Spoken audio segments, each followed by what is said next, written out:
கர்த்தருடைய பரிசுத்த நாமத்திற்கு ஸ்தோத்திரம் உண்டாவதாக. இன்று ஜீவவாக்கிய நிகழ்ச்சியை கேட்டுக்கொண்டிருக்கும் அனைவரையும் கர்த்தருடைய பரிசுத்த நாமத்தினால் வாழ்த்துகிறேன், ஆசீர்வதிக்கிறேன். இன்றைய தின தியானத்துக்கு தேவன் கொடுத்த வேத பகுதி அது 2 நாளாகமம் 20ஆம் அதிகாரம் 15ஆம் வசனம். 2 நாளாகமம் 20:15 அதன் பின்பகுதி. நீங்கள் இந்த ஏராளமான கூட்டத்திற்கு பயப்படாமலும் கலங்காமலும் இருங்கள் என்று கர்த்தர் உங்களுக்கு சொல்லுகிறார். இந்த யுத்தம் உங்களுடையதல்ல, தேவனுடையது. கர்த்தர் இன்றைய தினம் உங்களால் சொல்ல ஆசைப்படுகிறது, இந்த யுத்தம் தேவனுடையது. வருடத்தின் கடைசி நாட்களில் நம்ம இருந்து கொண்டிருக்கிறோம்.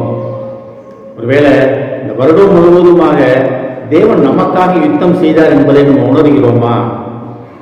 ஏராளமான கூட்டம் நமக்கு எதிராக வந்திருக்கும், ஏராளமான ஜனங்கள் நமக்கு எதிராக வந்திருப்பாங்க, ஏராளமான நண்பர்கள் எல்லாருமே.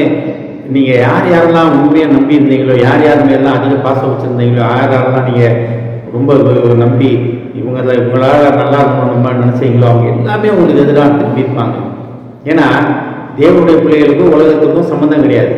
ஆனால் நம்ம உலகத்துக்குள்ள நண்பர்களே, உலகத்துக்குள்ள உண்மையாக இருக்க ட்ரை பண்ணும்போது நமக்கு இந்த மாதிரி போராட்டங்கள் இருக்கத்தான் செய்யும். அதனால தான் இந்த ஏராளமான கூட்டத்திற்கு பயப்படாமலும் கலங்காமல் இருங்கள். யோசபாத்துக்கு சொன்ன காரியம் இது. யோசபாத்து ஒரு யுத்தத்தின் நேரத்தில் யோசபாத் நாங்கள் என்ன செய்வோம்னு கலங்கிட்டு இருக்க போது யோசபாத்துக்கு சொன்ன வார்த்தை, ஒருவேளை அந்த வருடம் முழுக்க நீங்கள் கலங்கி இருந்திருப்பீங்களா? ஒருவேளை தேவன் நமக்காக யுத்தம் செய்வதை உணராதனால நம்ம கலங்கி கொண்டிருக்கிறோம். தேவன் என்ன சொல்றாரு பாருங்க, இந்த யுத்தம் உங்களுடையதல்ல, தேவனுடையது. கர்த்தர் இன்றைக்கு உங்களை பார்த்து சொல்லுகிற காரியம் என்னவென்றால், இந்த யுத்தம் என்னுடையது. கர்த்தர் உங்களுக்காக யுத்தம் செய்ய வல்லவராக இருக்கிறார். இதெல்லாம் எப்போ நடக்கும்னா, நம்ம தேவனிடத்தில் முழுமையாக தேவன் மேல் நம்பிக்கை வைத்து, ஆண்டவரே என்னால் முடியல ஆண்டவரே, உமது பாதத்தில் தருகிறேன் ஆண்டவரே, இனி என்னால் ஒன்றுமே முடியாது ஆண்டவரே, நீர் தான் அனைத்தையும் பார்த்து கொள்ள வேண்டும் ஆண்டவரேன்னு முழுமையாக தேவனிடத்தில் நம்மளை ஒப்புவிக்கும் போது கர்த்தர் நமக்காய் யுத்தம் செய்ய வல்லவராக இருக்கிறார். நீங்கள் கொஞ்சம் பாருங்கள், நான் கொஞ்சம் பார்க்குறேன்னா தேவனுடைய காரியத்தை நடக்காது.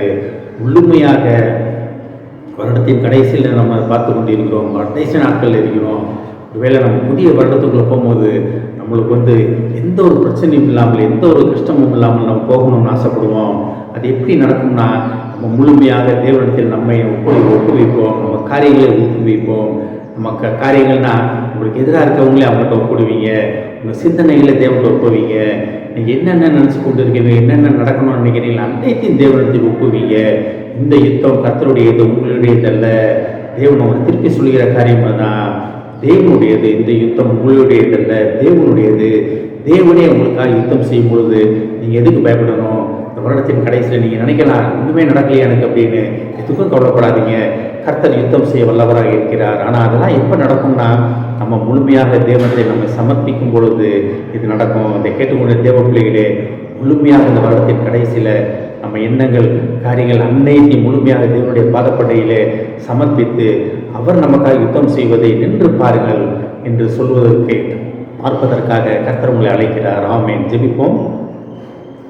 எங்களை அதிகமான அன்பின் பரலோக பிதாவே, இந்த யுத்தம் கர்த்தருடையது, எங்களுடையது அல்ல என்பதை உணர்ந்து கொண்டோம் ஆண்டவரே. இந்த வருடத்தின் முடிவிலே தகப்பனே, நடந்த காரியங்கள் அனைத்தையும் நாங்கள் திரும்பி பார்க்கும் பொழுது தகப்பனே, எவ்வளவோ போராட்டங்கள், எவ்வளோ கஷ்ட நஷ்டங்கள், அனைத்திலும் நீர் போதுமானவராக இருந்து எங்களை வழிநடத்தி பாதுகாத்து சுமந்து வந்த மகா கிருபைக்காக நன்றி ஆண்டவரே.